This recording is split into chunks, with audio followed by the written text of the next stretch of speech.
Don't go for second best or third best entity. Private limited company is the best option for you if you want to start a business.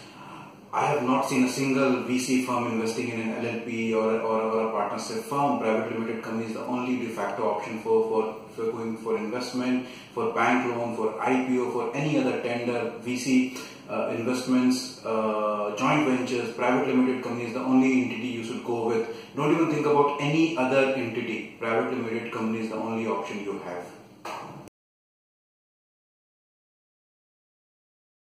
About Tax Mantra, about our 30+ years of experience, the expertise we have and all those things.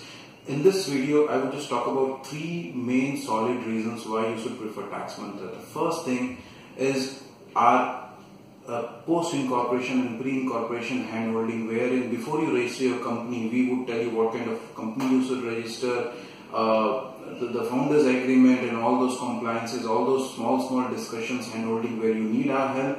Post incorporation, wherein we help more than 500 businesses every month in their day-to-day compliances, be it service acts, TDS, HR, payroll, taxation, accounting, other compliances. So those things are also taken care of. So in Tax Mantra, we have the post-incorporation and pre-incorporation services intact. The second reason is your investment-related assistance. So we help startups to get investment, help them in handholding, in understanding the nuances of investment, the various other factors, getting connected to investors. That is very, very critical. And the third point, which is becoming very, very important now, because many of the investors, they want to have their subsidiary when they register, when they invest, they want to have the subsidiary in US or Singapore, or they want to allocate the IP, intellectual property right out of India.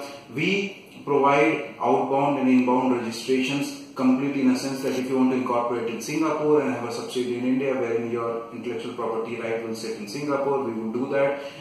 We can do otherwise also, wherein the subsidiary sits in US or Singapore and the main entity sits in India. So these are the 3 solid